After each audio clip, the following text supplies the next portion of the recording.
Morning everyone. So this morning I'm starting a new job. I'm making a kitchen for a client. These cabinets are going to be done in white melamine as opposed to plywood. The majority of the stuff I do is in plywood, but this time they want what they call a cleaner look, so I'm going to be doing it in white melamine.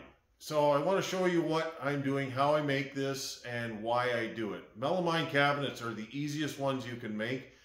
And I've simplified this down to something that is so simple to do. You can make this in your home shop here. Some of the differences when you're using melamine, I want to show you a couple of things, is this is the material. This is the standard material. This is 5/8. I'm going to show you the material that is standard. So this is a 5/8 material, particle core, and you can see it's melamine on both sides. This has kind of a grain texture to it. I'm not sure if you can actually see that. But if you look down, you can see the kind of mill thickness of the melamine here, and it's very thin. So here's a new material that I've just bought. And same thing, it's 5/8. Actually, it's just a little bigger than 5/8 in all honesty, because I double up 2 sheets, and I end up with 1 5/16 inches. But if you look at the mill thickness of this melamine here, it's considerably thicker than the other one. The other thing is this is a dead flat finish. It feels just like paint actually. So that was the reason I wanted to go with this, because I really like that look. And it tools really well. I've ran some sheets and they don't pinch once they exit the cut. So that is very important to me, meaning that when I'm cutting these sheets, I know that I'm not going to get any bends in my panels. So take a look at what we're doing here.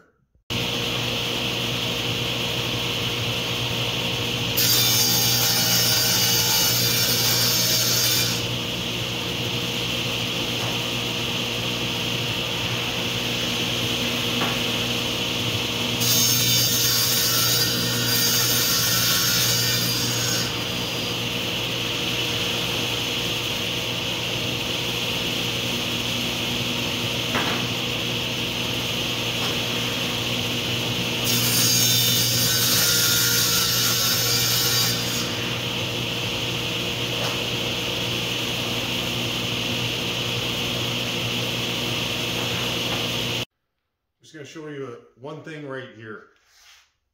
To carry a sheet to the table saw, depending on if it's panel saw or any other regular table saw, here's the easiest way to load them.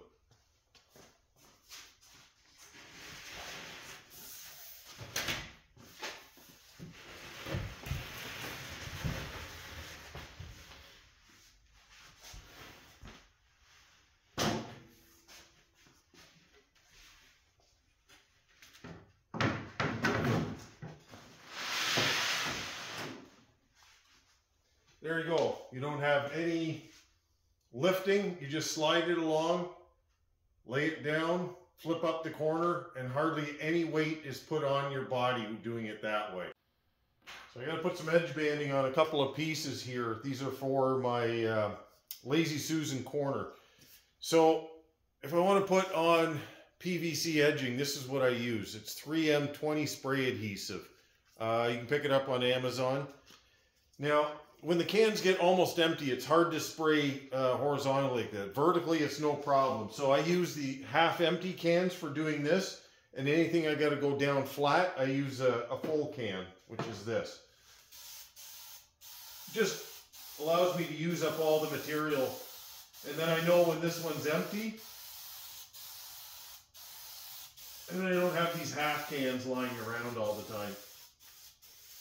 There we go. That one is completely done.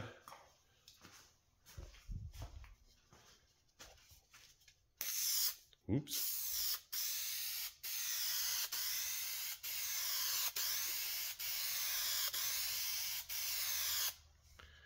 That's it. Let it dry for about 5 minutes until it's just cool to the touch. So here's the edge banding. So it's dry to the touch. So it's about 5 minutes later. You just take it off. What I do is I kind of put my fingers in between like this. And then you can quite easily put it on. here are the two things, if you want to do this, that you need to have. And this is a clipper. Okay, there. It's just an end cutter. The other one is a flush trim cutter, and I got this from Fast Cap. These things are just absolutely fabulous, and they got carbide cutters on there. So it's basically flip it over,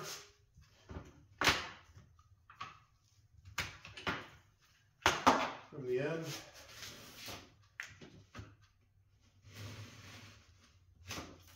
and done. So everything's nice and flush right there. So here's my solution for getting clean edges before I edge band. So these are all my shelves down here, and I've oversized them by 1/8 of an inch, and I'm going to take a 1/16 of an inch off of each side to get them all nice and clean.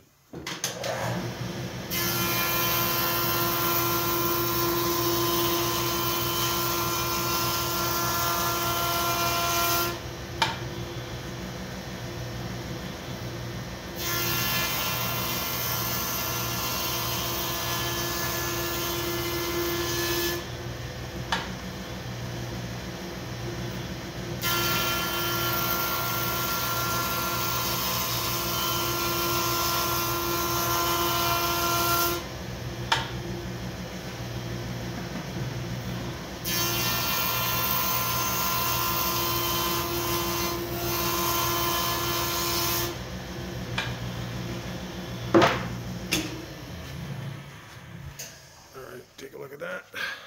Beautiful and clean on that side. And all the way around. But here's the big secret. Right there. Helical cutter head. Gotta get one.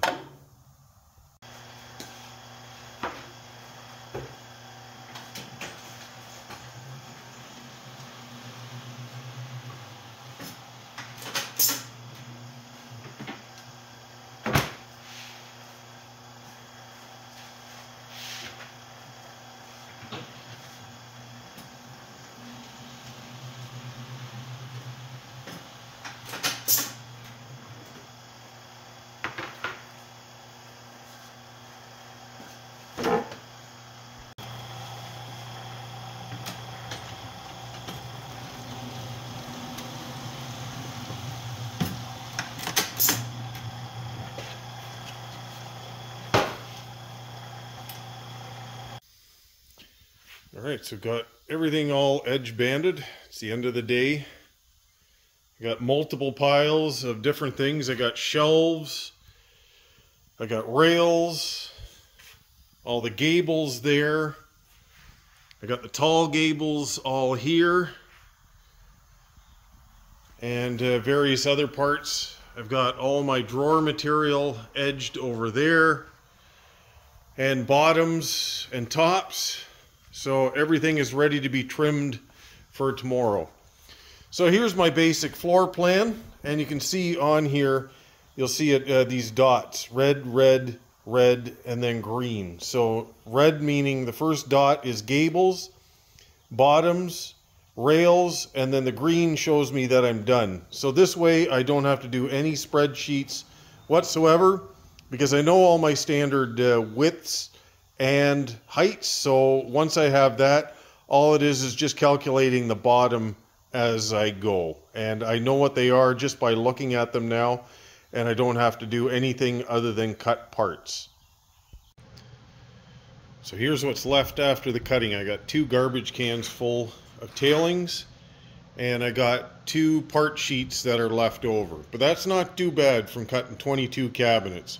I'll show you how much edge banding tailings there are after I get this finished. So I'm trimming off the edge banding right now, and same thing, got the clipper for the ends. Get those off, and then the flush trim. Now I have to run this twice, just because my edging is 15/16. It's meant for 3/4 material. But I'm using 5/8, so I got to run it twice just to make sure it's nice and clean. All right, so this is an upper cabinet, so that's the inside of the cabinet. That's the outside of the cabinet. So I'm going to run a bevel on the outside. And then on the inside, I want to start it at 5/8 and stop at 5/8. Okay? And that way I've got a nice flush space here, so when I put my top and bottom, everything lines up and it's nice and flush. But I've got a bevel on here, so I don't have to do any other trimming on this whatsoever. So that one is complete.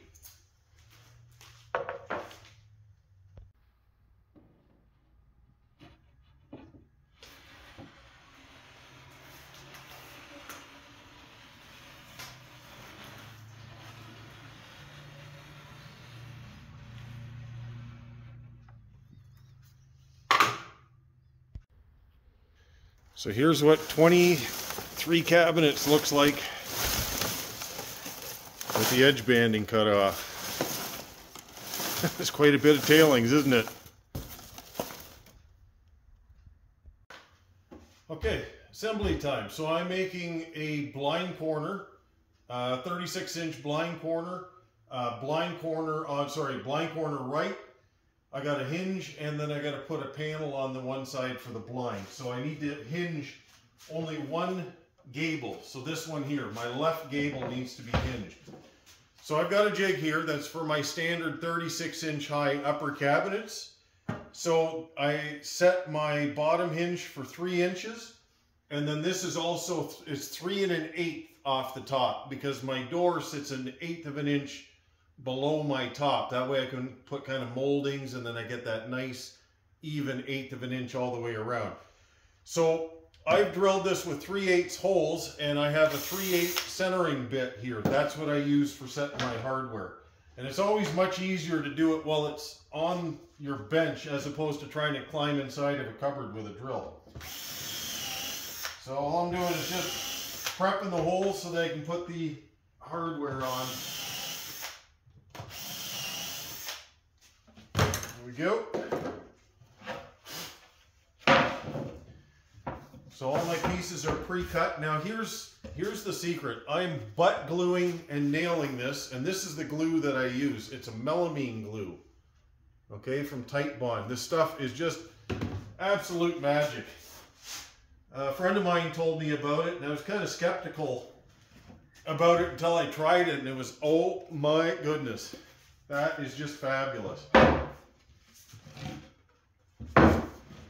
So, and the advantage when you're doing this is I can look at the quality of my joint here. So I can adjust it if it needs to go up a little bit or down a little bit. Okay, I can make everything nice and flush. There. Just tap. And that's the advantage of doing it like this, as opposed to if you're putting everything together with a dowel construction. That works great because you know, in a production setting. But for me here, doing one-off cabinets like this, I can get a higher quality just because I can make those slight adjustments to it. Okay, and I'm putting a solid back in here. Okay, and I've already pre-cut my back, and it's the exact width of my bottom and top.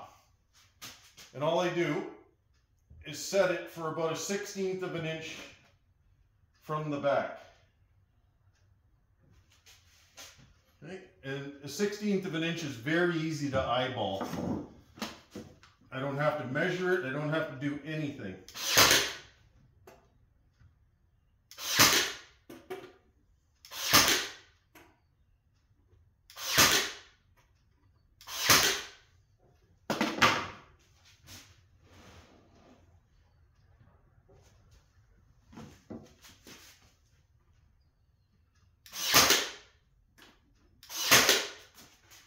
And by doing so, the cabinet automatically squares itself up. That's the other advantage.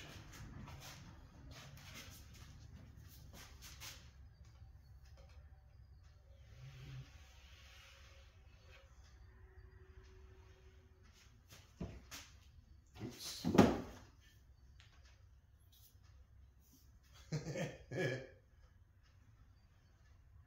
Just not thinking I put glue on the inside here. That is not going to work.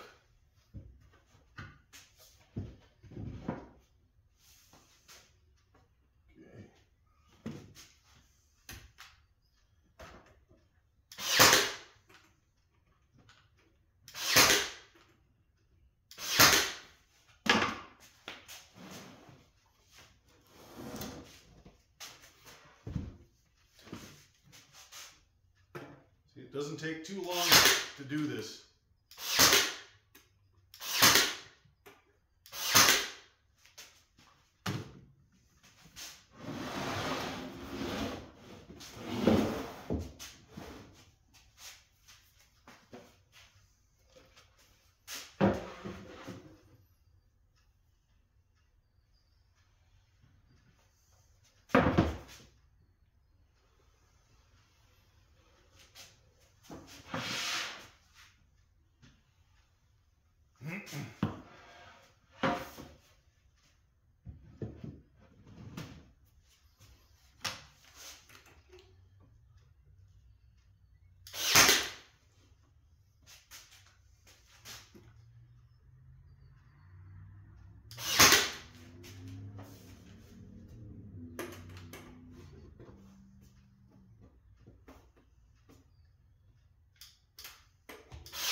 Good. That's good. Yep, we're all set.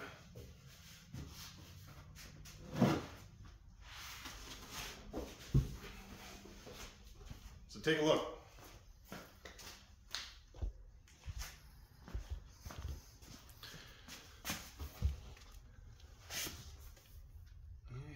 Nice and tight all the way around. And it's perfectly square. That's the advantage. I don't have to measure it. I don't have to put a square on it. I know that if my back panel was cut on my panel saw, everything is perfect. So I glued this up a couple hours ago. Glued and nailed this thing. This is just leftover melamine. Just want to show you how strong this actually is, like what it actually takes to break it. Okay. Nothing. Okay, like you see it crush the corner right there. Okay, so that was basically 2 good hits to get that thing to explode. But if you look at it, look at that. It's all still glued and there's still leftover pieces of wood stuck to it. I'd say that's pretty darn good. So the next part of this is a base cabinet here. And I'm going to show you what I do here.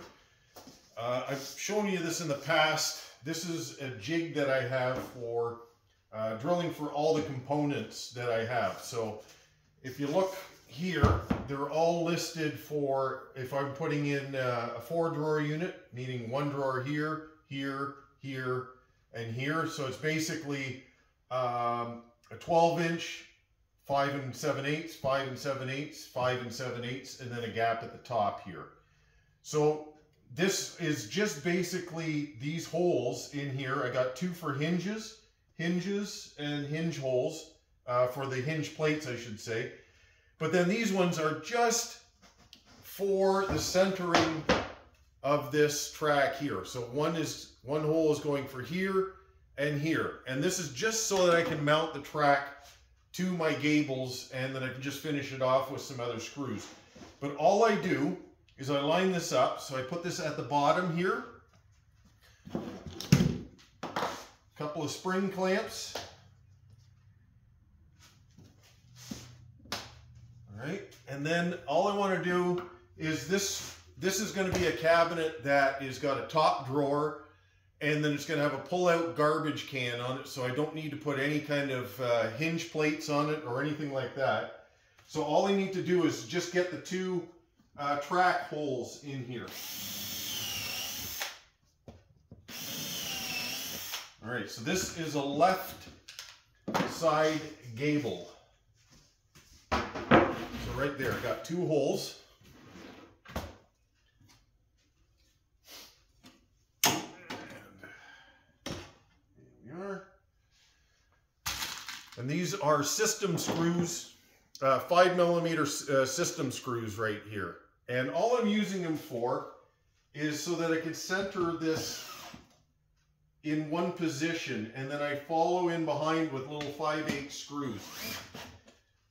Because I don't want to have a jig that's got this thing all peppered with holes on it, that I use these 5mm screws. So I use 5/8 number 6 screws right here. And all I do is I put the screw on the end here, and I use my finger as a guide. This way I don't have to use a centering bit to drill these holes. I can just basically put my finger on to hold the screw in place so I find the center and then put it in. It's so much easier than trying to figure out how to calibrate these holes and everything. It's just a matter of experience of just learning how to use that, but it's a simple trick. Again, just hold your finger on the end of the screw like that until you find that little sweet spot and put it in. So I'm trying to put in, I put in 10 screws in total. So the centering screw and then 4 other ones gives me 10 screws in this thing. So I'm not filling up this whole thing with screws. All I'm doing is I got one in the back, one in the front, 2, 2, and 2, 2, 2, and 2. So I've got this kind of nicely balanced all the way across like that.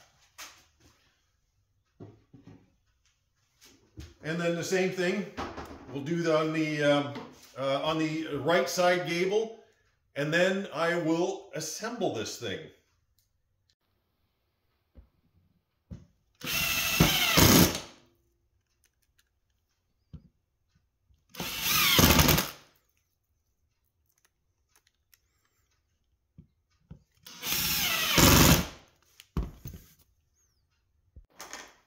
Okay, so I'm going to be assembling this. I've already got a bottom on here and my left-hand gable. So I just want to put the glue on here on the bottom and the back. Okay, so I hold my glue bottle like this with my finger as the guide. That way I can get like a nice bead of glue all the way down the panel. Okay, line it up. Get the square. And it's just more for positioning it. And then you can kind of just look if you do need to adjust it slightly.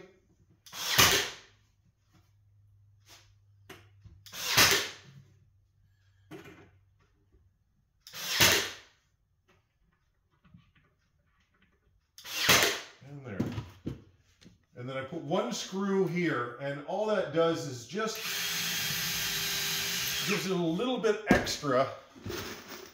It's the only mechanical thing beyond the nail, of course, but it'll at least keep this thing from there. Like for that to actually pull out, you got to put a lot of force on it. So it just gives it one extra thing. And what I like to do is just a small, that's like an 1/8 of an inch drill bit. And then I use a number 8 head, but a number 6 head, but it takes a number 8 drive on here. And it's 1 3/4 inches long. It's the perfect size screw for assembling cabinets. So I now have my glue still on the outside perimeter. Now I want to put the rest of it in for the back. So here's my back, and I've cut this, and it's exactly to the same width and the height that I need here. So it's the same width as the bottom. Go. And with this one, all I have to do is put it flush to the back, because this is part of an island, and it's going to be butted up against another cabinet. So here, I can make some slight adjustments because I know that the next cabinet's going to go right up against it. And this way I can put the cabinet perfectly flush, as opposed to if it's going against a wall, I'll have it set back just slightly. But in this case, I just want it flush with the back side here.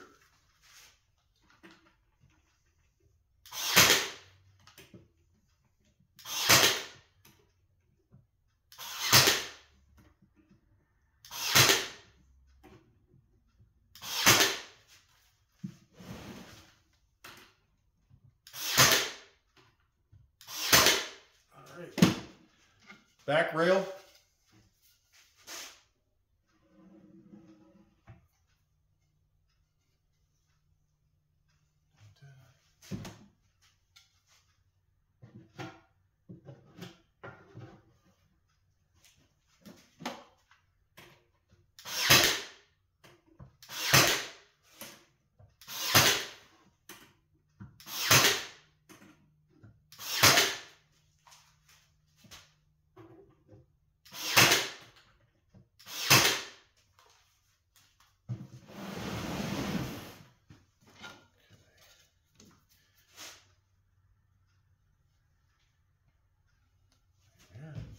So I'm putting this rail up underneath, right, like so. Okay, and it just goes up under the bottom of the track here. And all I have to do is just make sure that it's nice and flush on the front.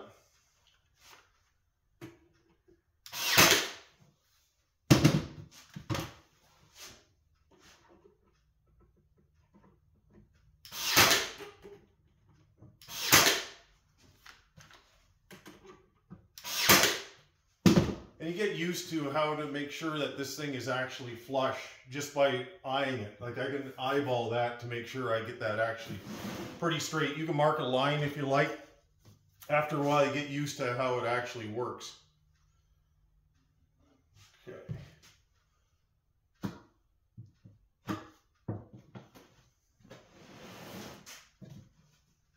Again, make that nice and flush.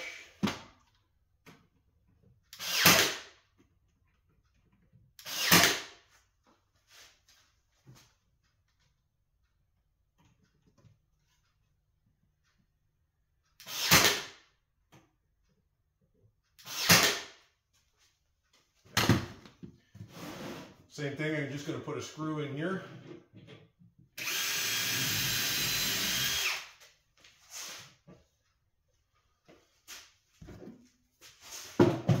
And here, just back, just ever so slightly.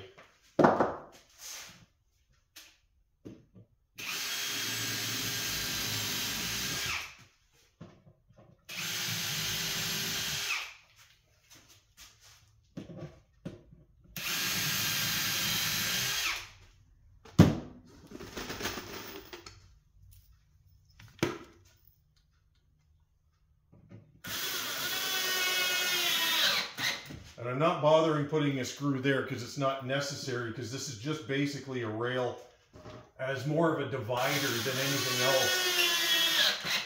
It gives some support, and I typically do this with a rail here, especially if I'm doing plywood cupboards, because plywood tends to bend. Melamine doesn't to that degree. But I do like putting this extra screw in here.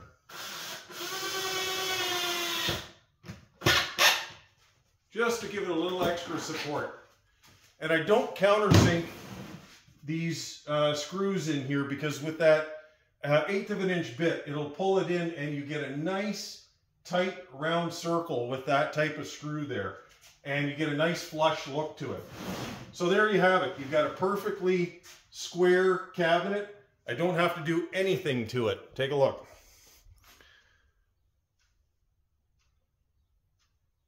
Very simple.